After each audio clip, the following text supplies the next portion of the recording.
है कोरबा से अंबिकापुर तक NH 130 और जो तीसरा नेशनल हाईवे है वो NH 343 जो अंबिकापुर से बलरामपुर की ओर है। तो इसमें NH 130 नेशनल हाईवे पर 3 तहसील है। उसमें है उदयपुर, अंबिकापुर, लखनपुर और अंबिकापुर। तो इसमें और जो नेशनल हाईवे NH 43 पर और तहसील है, इसमें है लुंड्रा, दरिमा और मैनपाट और बतौली, सीतापुर। तो पहला तहसील देखते हैं हम, तो उसमें आता है उदयपुर। तो छुरी उदयपुर की पहाड़ी से रिहन नदी निकलती है, जो कि उसकी बहाव की दिशा है वो उत्तर दिशा की ओर होती है, बलराम जिला की तरफ। और मैनपाट से माण नदी निकलती है, जो कि बहाव की दिशा है वो दक्षिण दिशा की ओर होती है, जो जसपुर से रायगढ़ की ओर बहती है और इसकी लंबाई 155 किलोमीटर है। तो यहीं पे उदयपुर की पहाड़ी के आसपास एक सतपुड़ा के पहाड़ी है, जहाँ पर रामगढ़ की गुफा है और रामगढ़ की पहाड़ी है और उस पहाड़ी पर 3 गुफा है। एक है सीता बेंगरा, दूसरा है लक्ष्मण बेंगरा और तीसरा है हाथीपुर। तो सीता बेंगरा का जो तात्पर्य है वो सीता माता का कमरा। और यहाँ पे सेकंड फैक्ट है कि यहाँ पे नर्तकी सुतनुका और मेकअप आर्टिस्ट देवदत्त की प्रेम गाथा वहाँ के दीवारों पर पाली भाषा में और ब्राह्मी लिपि में अंकित है।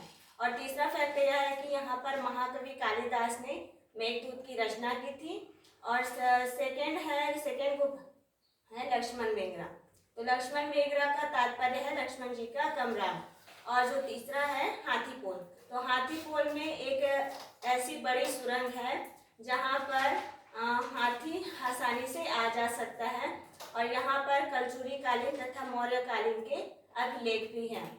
और दूसरा है इसमें लखनपुर। तो लखनपुर कोल भंडारण क्षेत्र है और लखनपुर के पास ही एक घुनघुट्टा नदी है, घुनघुट्टा पहाड़ है जहाँ पर घुनघुट्टा नदी निकलती है और उसी पर CG गवर्नमेंट द्वारा एक श्याम सिंचाई परियोजना चलाई जा रही है। और जो तीसरा है वो है अंबिकापुर।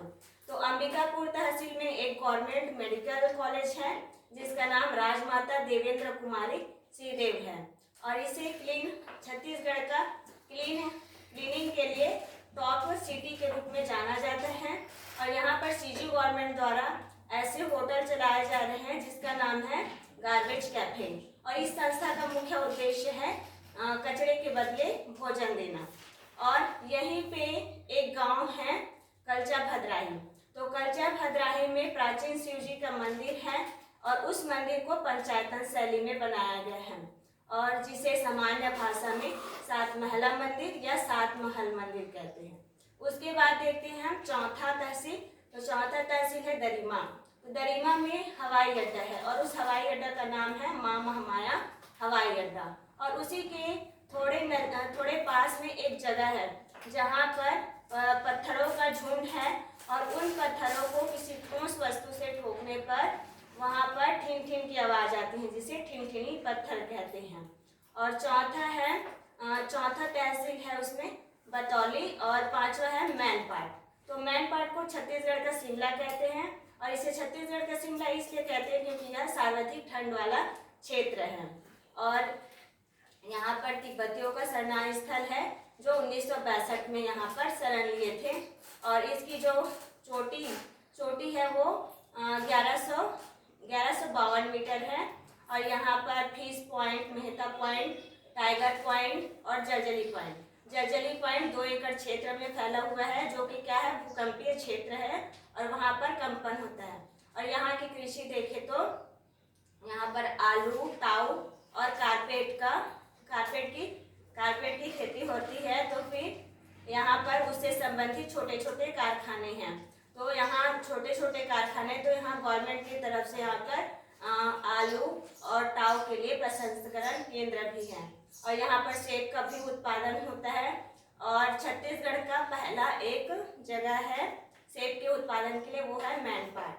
और इसे छत्तीसगढ़ का जिला कोड देखें तो इसका जिला कोड है CG 50, उसके 15 CG 15।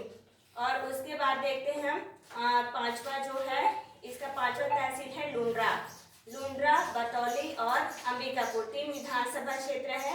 इसमें लुंड्रा और बतेरी में SC सीट है और जो अंबिकापुर में है वो जनरल सीट के लिए है। तो यहाँ पर लुंड्रा के पास में आसपास में एक जारंग पाट है और बतौली के आसपास में एक जोरा पाट है। तो मैं ये एक तरह से बोले तो इसमें 3 जगह पाट वाला प्रदेश है और इन तीनों पाट वाले प्रदेश बॉक्साइट के लिए प्रसिद्ध है। तो इसमें सबसे उच्चतम क्वालिटी का बॉक्साइट मैन पाट में पाया जाए। तो मैन पाट से बॉक्साइट को कोरबा के बालकों में आपूर्ति की जाती है।